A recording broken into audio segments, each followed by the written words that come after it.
بسم اللہ الرحمن الرحیم نحمدہ ونصلی ونسلم علی رسولہ الکریم۔ الحمدللہ اسلامی کیلنڈر کا سال 1446 مکمل ہونے کو جا رہا ہے اور نئے سال 1447 کی آمد ہے۔ اللہ تبارک و تعالی یہ سال تمام عالم اسلام کے لیے باعث برکت بنائے۔ دیکھیے اسلامی تقویم یا اسلامی کیلنڈر جس کا اجرا حضرت سیدنا فاروق اعظم رضی اللہ تعالیٰ عنہ نے کیا تھا، اور یہ تقویم ہجرت مدینہ منورہ سے شروع کی گئی، یعنی نبی کریم صلی اللہ تعالی علیہ وسلم نے جس سال ہجرت فرمائی اس سال کو پہلا سال شمار کیا گیا۔ تو ہجرت مدینہ منورہ کو آپ سمجھیں کہ اب 1446 سال مکمل ہو چکے، 1447واں سال شروع ہو چکا، اور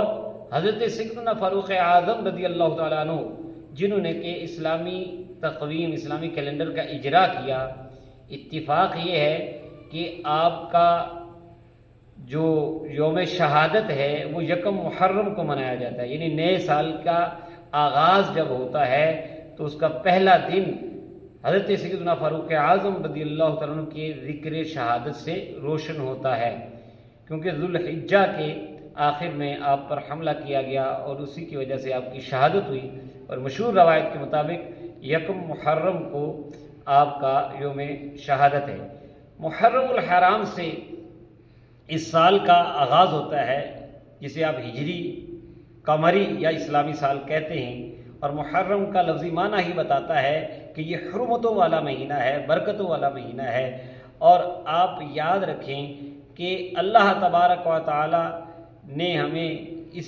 طرف توجہ دلائی ہے کہ ہم اسلامی سال کو شروع کریں تو اللہ کی اطاعت سے شروع کریں، اور اسی طرح سلسلہ چلتا رہے کہ آخری مہینہ ذوالحجہ آ جائے،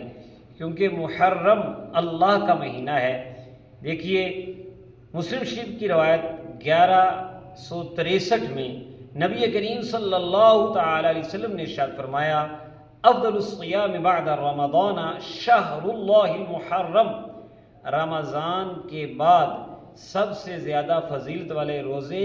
اللہ کے مہینے محرم کے ہیں، یعنی یہاں نبی پاک نے اسے اللہ کا مہینہ فرمایا ہے، اور خود محرم اس کا نام فرمایا ہے حرمت والا مہینہ ہے۔ اور اسی حدیث میں مزید فرمایا وَأَفْضَلُ الصَّلَاةِ بَعْدَ الْفَرِيضَةِ صلاۃ اللیل، اور فرض نماز کے بعد سب سے زیادہ فضیلت والی نماز رات کے نوافل ہیں۔ یعنی دو چیزیں ہیں، ایک تو یہ ہے کہ رمضان کے بعد جس مہینے کے روزے بہت زیادہ فضیلت رکھتے ہیں وہ محرم کے روزے ہیں، اسی لیے ہمارے اسلاف اور بزرگان دین کا یہ طریقہ ہے کہ وہ ماہ محرم میں روزہ رکھنے کی کثرت کیا کرتے تھے، نفلی روزہ رکھنے کی۔ اور دوسری بات جو اس میں ہے وہ مطلق ہر دن کے لیے ہے